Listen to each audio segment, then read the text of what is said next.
안녕하세요 여러분, 잼잼TV MC 잼입니다. 오늘은 이사를 준비하고 계신 분들에게 도움이 될 만한 이야기거리를 가지고 왔는데요.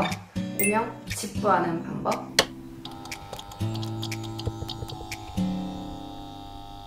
사실 저도 인테리어만 했지 이렇게 집을 제가 직접 이사를 다니기 위해서 이렇게 돌아다니거나 해본 경험이 거의 없어요. 그래서 어떻게 집을 구해야 되는지 사실 잘 알지 못했거든요. 그래서 이렇게 적어놓고 저도 모르니까 준비를 했는데요. 부동산에만 가면 내가 원하는 집을 찾아가지고 좀 이렇게 돌아다니고 원하는 데 선택하면 구하는 거다라고 생각을 했어요. 저도. 근데 알고 보니까 꽤 이것저것 따지기도 해야 되고 진짜 모르면 당하는 것처럼 많이 알아야 집도 잘 구할 수 있겠다라는 생각이 들더라고요. 그래서 이번에는 이제 방을 구하는 팁을 좀 준비를 해봤는데요. 이사 곧 가실 분들, 지금 준비하고 계신 분들 오늘 영상 보시면서 꼭 도움되는 정보들 가져가길 바랍니다.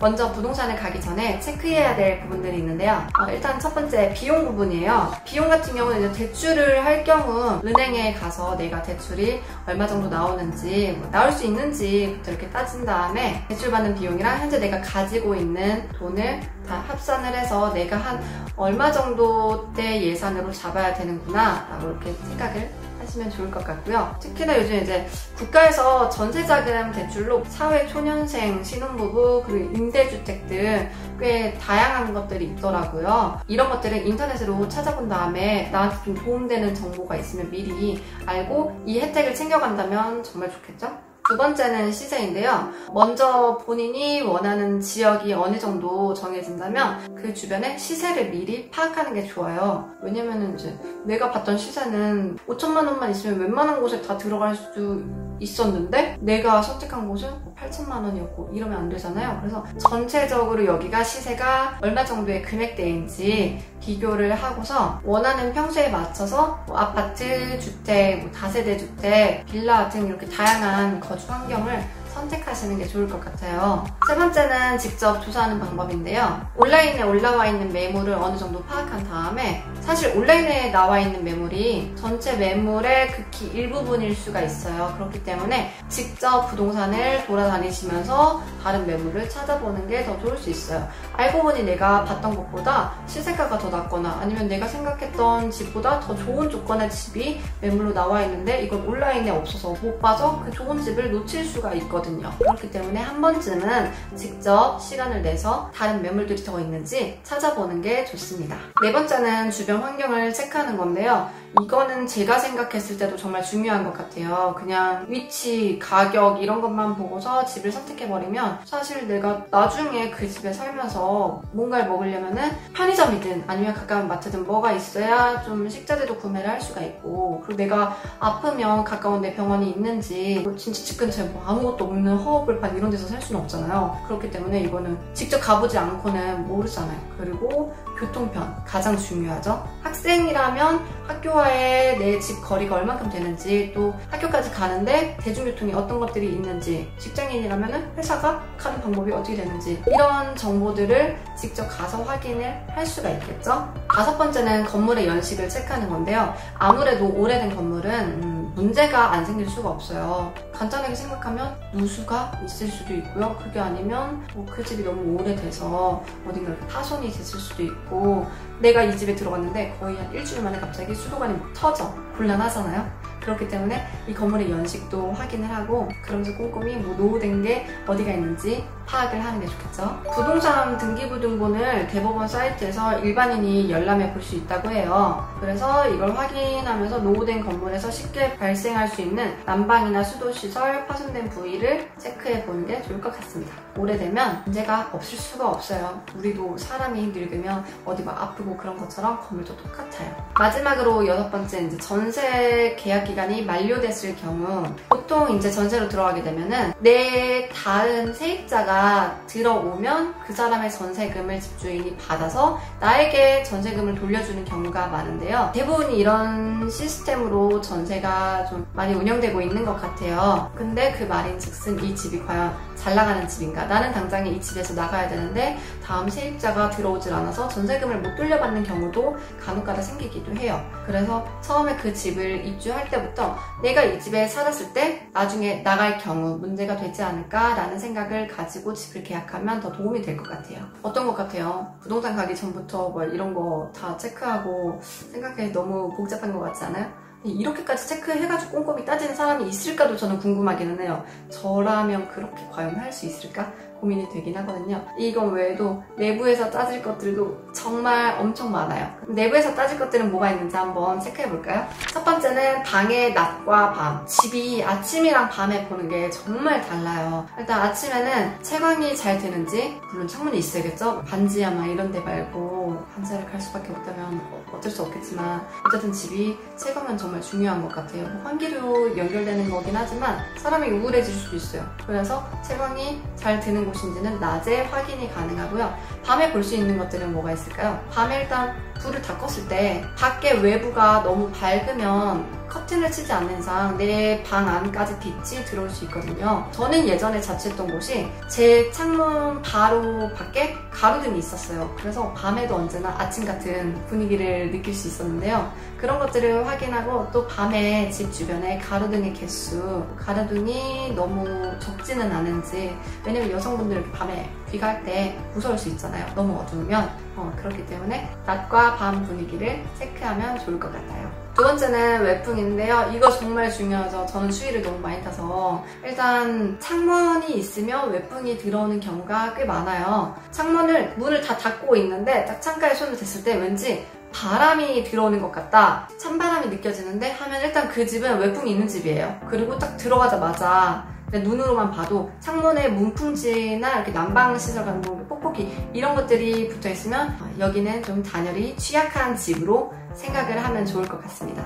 세 번째는 생활 환경인데요. 가장 먼저 곰팡이가 있는지. 일단 곰팡이가 있으면 단열이 너무 취약하거나 결로가 있을 수도 있어요. 특히 결로는 이제 창문 주변에서 많이 생기는데 창가 근처에 있는 벽에 이제 곰팡이가 있거나 하면은 일단 곰팡이도 제거를 해야겠지만 나중에 제거를 해도 내가 이 집에 살면서 곰팡이가 다시 생길 수도 있다는 점을 좀 감안을 해야 될 것 같아요. 곰팡이는 알려진 것처럼 호흡을 통해 너무 체내에 안 좋은 영향이 많기 때문에 아토피 있는 분들한테는 특히나 최악입니다. 그리고 창문이 몇 개인지 환기는 잘 되는지도 중요한데요. 또 중요한 게 창문을 열었을 때 옆 건물이랑 내 방이랑 너무 가깝지는 않은지, 내가 막 샤워하고 나왔는데 커튼도 없어. 근데 창문이 열려 있는데 건너편에 바로 다른 집에 사람이 보여요. 이 얼마나 민망해요.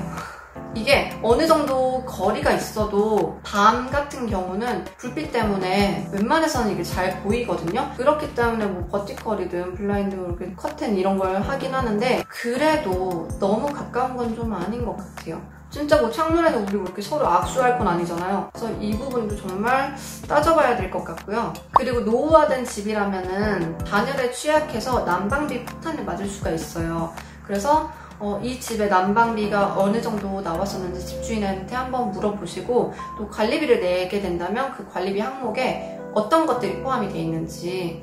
요즘에는 이제 관리비에 뭐 수도세, 가스비 이런 거는 뭐 포함을 한 다음에 전기세만 내라 하는 경우도 있고, 아니면 수도세하고 뭐 인터넷은 관리비에 들어간 다음에 나머지는 뭐 너가 내라 이런 식으로 너무 달라요. 이거는 집주인 마음이기 때문에. 그래서 관리비 항목을 꼼꼼히 따지고 그 관리비들이 비용이 얼마나 나오는지도 체크해 보시길 바랍니다. 네 번째는 치안이랑 방음인데요. 치안, 아까 얘기했던 것처럼 밖에 가로등이 별로 없고 CCTV가 있는지. 요즘에는 CCTV가 이제 방범용으로 많이 설치가 돼 있긴 한데 그래도 아직까지 외진 곳에 CCTV가 없는 곳도 많아요. 남성분들도 요즘에 혹시라도 누구한테 정말 맞을까봐 무섭다고 하는데 여성분들은 얼마나 심하겠어요, 진짜. 특히 뭐 아파트라면 그나마 덜 하긴 한데, 뭐 그렇다고 아파트도 뭐 안 무섭고 이런 건 아니지만 빌라촌이라고 하죠. 빌라들로 밀집되어 있는 곳들, 여기는 진짜 그 골목을 들어갈 때도 가로등 불빛이 몇 개 없으면 들어가는 길목도 무섭더라고요. 저는 차 있어도 무서운데 차가 없이 그냥 이렇게 걸어서 집에 귀가하시는 분들은 밤에 저 같으면 무서울 것 같아요. 그래서 이 가는 귀갓길이 치안이 괜찮은지 한번 확인을 해보시고, 또 요즘에 워낙 입구에서부터 현관 이제 비밀번호 도어락을 설치하는 집들도 많기 때문에 가급적이면 저는 도어락 있는 집을 선호하는 것 같아요. 그 다음에 이제 또 중요한 게 방음이죠.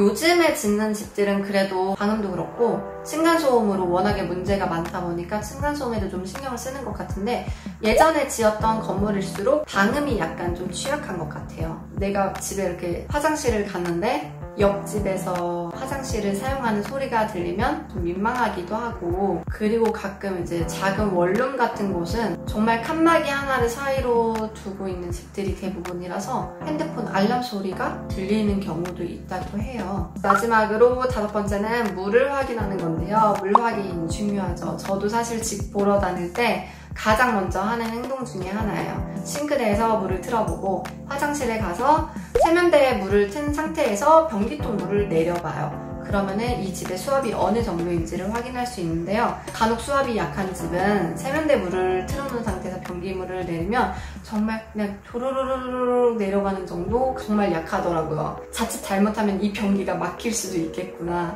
라는 생각이 들 정도로. 그리고 또 우리 샤워하거나 그럴 때 수압 약하면은 너무 찝찝하잖아요.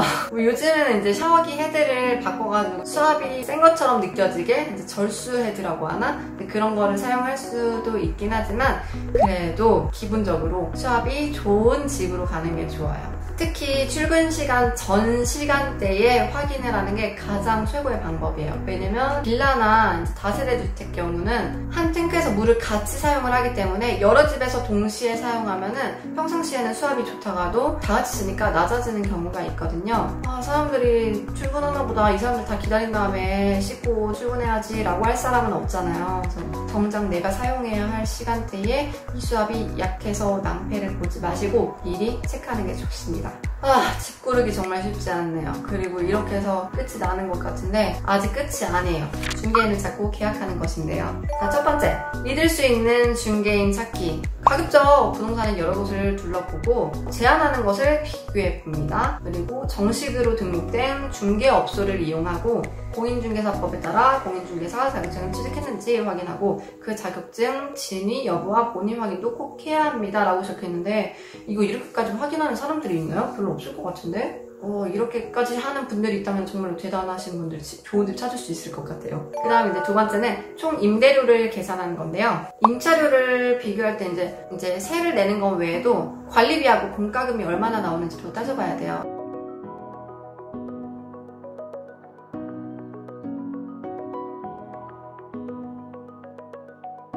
왜냐면 처음엔 여기가 월세가 더 싸서 이 집으로 가려고 했는데 알고 보니 여기가 돈이 더 덜 나가는 집인 경우가 있거든요. 그래서 이거를 관리비하고 공과금까지 다 따지고 난 후에 합산을 해서 어느 집으로 갈지 선택을 해주셔야 돼요. 세 번째는 임대인하고 계약자를 확인하는 건데요. 사실 이거 확인 제대로 안 하다가 이중계약이나 아니면 사기를 당하시는 경우도 있고 꽤 문제가 많은데, 사실 이거를 꼼꼼히 짚고 넘어가지 않는 분들이 은근 많더라고요. 그래서 이 부분은 제가 딱 봐도 중요하긴 한 것 같아요. 임대인과 계약자가 동일 인물인지 확인을 하고, 계약서류, 등기부 등본, 임대인의 신분증이 일치하는지 확인하고, 대리인이 나왔다면 이런 경우 인감증명서, 위임장, 대리인 신분증을 받고 임대인과 직접 통화의 사실을 확인해야 합니다. 특히 보증금은 임대인 명의의 계좌로 직접 송금해야 합니다.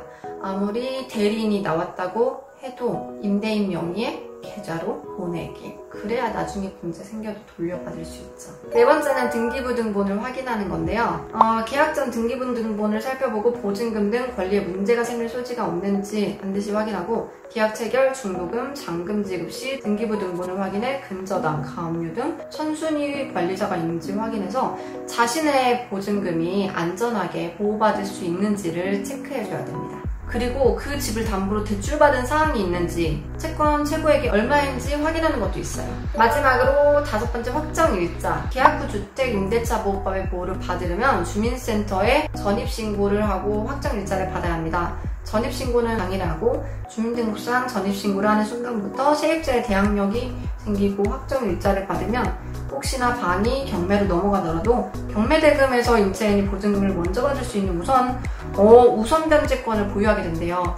경매가 넘어가면은 그 경매금이 들어왔을 때 제 돈을 돌려주는 거. 계약기간 분쟁, 보증금을 돌려받지 못하는 경우도 발생하는데 전 월세 보증금 지원센터나 시민단체 등에서도 이럴 경우 도움을 받을 수 있다고 하네요. 물론 주민센터에 전입신고를 하고 확정일자 받은 사람에 한해서만 이거를 꼭 하라는 필수 사항인 거겠죠? 그 밖에 도움되는 방법은 이제 어플로 활용하는 건데요. 뭐 다방, 직방 뭐 이런 식으로 이렇게 TV 이렇게 CF 많이 하고 있죠. 거기에서 도움되는 정보들을 일단 매물이 뭐가 있는지 알아볼 수도 있고 시세를 어느 정도 파악할 수도 있기도 하고, 가장 좋은 팁은 어플에서 대중교통 그리고 소요 시간 이런 것들이 나와요. 그래서 내 집 앞에 어떤 정류장이 있는지 이런 정보들이 어플로 확인이 되기 때문에 이걸 미리 정보를 알아볼 수가 있어서 정말 도움이 돼요. 그리고 이제 구해줘 땡땡이라는 유명 TV 프로그램에서 나오는 정보들이 있는데요. 저도 이걸 좀 즐겨보는 프로인데 여기에서 유익한 정보를 많이 찾게 됐어요. 일단 먼저